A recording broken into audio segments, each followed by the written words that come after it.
Hello everyone, welcome back to another video. आज की इस वीडियो में बात करेंगे रूट के बारे में। रूट काफ़ी ज़्यादा इंपॉर्टेंट है, इसके एरियाज इंपॉर्टेंट है। तो इसके एरियाज और इसका जो मॉडिफिकेशन है वो ज़्यादा इंपॉर्टेंट है। तो आज की वीडियो में अपन बात करेंगे इसके एरियाज ऑफ रूट के जो एरियाज हैं कुछ ज़्यादा इंपॉर्टेंट ये बहुत बार इनसे क्वेश्चन पूछते हैं, तो अपन डिस्कस करने वाले हैं। इसी एक वीडियो में मैंने सब कुछ जो एनसीईआरटी में था वो सब कवर कर दिया है। तो बस आप इतना करो, उसके बाद आराम से आपके सारे क्वेश्चन लग जाएंगे। तो अपन जानते हैं कि रूट के तीन एरियाज होते हैं। सबसे ऊपर जो होता है वो होता है मेरिस्टेमेटिक एरिया होता है, उसके बाद होता है कि एलोंगेशन एरिया, और उसके बाद होता है मैचुरेशन एरिया। तो इन तीन एरिया की बात करेंगे। तीन एरिया में कौन कौन सी किस किस टाइप की सेल होती हैं और क्या क्या फंक्शन उनका होता है वो अपन डिस्कस करेंगे। जो मेरिस्टेमेटिक एरिया होता है कि वो जो बस स्टेम की बात करेंगे तो स्टेम के अंदर जो ये जो है जो रूट कैप है ये प्रेजेंट नहीं होगा, ये ओनली प्रेजेंट होता है रूट में। तो ये भी एक इम्पोर्टेंट पॉइंट है, ये भी ध्यान रखना एग्जाम में। जो सिस्टमेटिक एरिया है वो प्रेजेंट होता है थोड़ा पीछे की तरफ, क्योंकि इसमें रूट कैप प्रेजेंट होता है। अब इसकी बात करते हैं, जो मेरिस्टेमेटिक एरिया की जो सेल्स होती हैं वो किस किस टाइप की होती हैं।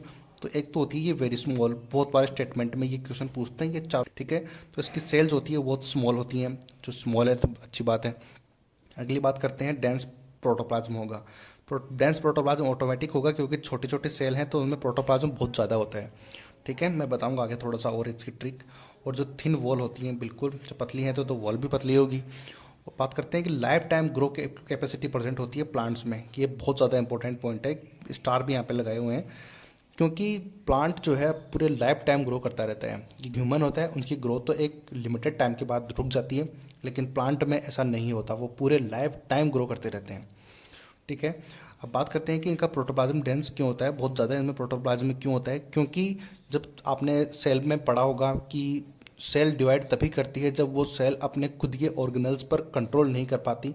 तो ऑब्वियसली सी बात है, यहाँ पे दो होने पड़ेंगे। जैसे कि एक पेरेंट्स के तो दो ही चिल्ड्रंस हैं और एक के मान लो कि 6-7 हैं, तो ज़्यादा कंट्रोल कौन कर पाएगा, जिसके दो हैं उनको वो अच्छे से कंट्रोल कर पाएंगे ना। जो 6-7 हैं उनमें तो कुछ ना कुछ प्रॉब्लम होगी, कभी किसी को क्या नहीं मिल रहा, कभी किसी को क्या नहीं मिल रहा। तो बस सेम वही है कि जितनी छोटी सेल होगी, सेल जो होगी अगर छोटी है तो उसको कंट्रोल करना उतना ईजी है सेल के लिए। ज़्यादा बड़ी हो जाएगी तो उसको कंट्रोल नहीं कर पाएगी, इसलिए वो डिवाइड होगी। ठीक है, तो इसीलिए ये सेल बार बार डिवाइड होती है, क्योंकि इनके अंदर डेंस प्रोटोप्लाज्म प्रेजेंट होता है, तो ये अपना कंट्रोल बेटर करने के लिए डिवाइड होती है। दूसरी बात, ये बात समझ में आ गई मेरिस्टेमेटिक एरिया। और अब बात करते हैं अपन elongation area, region of elongation. Elongation area जो है जस्ट जो मेरिस्टेमेटिक एरिया होता है उसके पीछे होता है। अपन जानते हैं ना कि यहाँ जो है यहाँ पे उसका ग्राउंड है, ये ग्राउंड से ऊपर से जो प्लांट था उसको काट दिया गया है ना, इसको कट कर दिया गया है। अपन सिर्फ रूट का सेक्शन ले रहे हैं, आता है समझ में बात। अब बात करते हैं एलोंगेशन एरिया की। तो इसकी जो सेल्स होती है उनमें डिफ्रेंशिएशन और मैचुरेशन प्रेजेंट होगा। कहने का मतलब जहाँ मेरिस्टेमेटिक एरिया में जो सेल बनी थी उनमें डिफ्रेंशिएशन तो आएगा ना, वो अपने वर्क के अकॉर्डिंग चेंज तो होगी, और चेंज होगी तो फिर उनमें चेंज होने के बाद उनमें मैचुरेशन भी आएगा। तो मैचुरेशन यहाँ से स्टार्ट हो जाता है, ये था इसमें इलोंगेशन एरिया में। और इसके बाद जो बचा हुआ एरिया आता है वो लास्ट वाला आता है, वो है मैचुरेशन एरिया।